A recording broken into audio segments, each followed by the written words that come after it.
जण मराठ्यांना फसवायला आले होते का?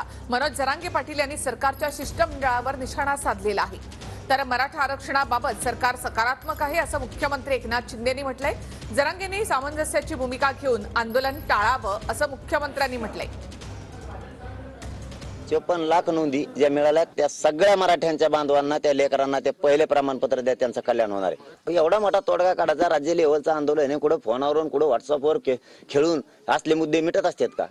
याच्यात मुख्यमंत्री साहेबांना, देवेंद्र फडणवीस साहेबांना जाणीवपूर्वक लक्ष घातलं पाहिजे। ही मराठ्याची फसवणूक आहे आणि मी मराठ्याची फसवणूक नाही होती।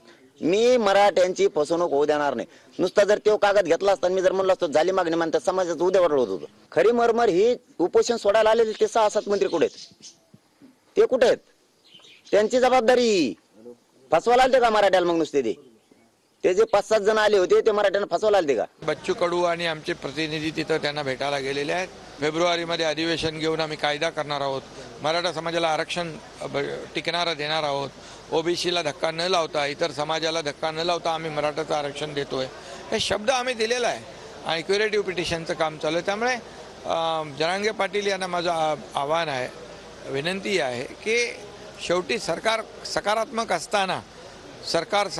असताना आंदोलनच्या पावित्र्यात जाणं, मला वाटतं त्यांनी पण एक सामंजस्याची भूमिका घेतली पाहिजे।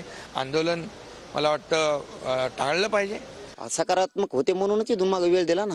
आता सकारात्मक आणि अंमलबजावणीत लय फरक आहे, कारण वेळ किती द्यायचा याला सुद्धा काही मर्यादा आहेत ना। समाजाने त्यांच्या शब्दाचा मान सन्मान केलेला आहे ना। शिंदे साहेबांचा शब्द मराठ्यांनी कधीच खाली नाही पडून दिला। खरा दोष याच्यात जे मंत्री उपोषण सोडायला आले ते कुठे गेले? त्यांची जबाबदारी होती ना हा प्रश्न मार्गी काढायची। राज्य सरकार मराठा आरक्षणाच्या संदर्भात पूर्णपणे कमिटेड आहे। स्वतः मुख्यमंत्र्यांनी आपल्या अधिवेशनामध्ये घोषणा केलेली आहे की आम्ही फेब्रुवारीमध्ये या संदर्भातला सकारात्मक निर्णय घेणार आहोत। त्यामुळे मला असं वाटतं की सगळ्यांनी संयम ठेवला पाहिजे आणि मुख्यमंत्र्यांना ही संधी दिली पाहिजे।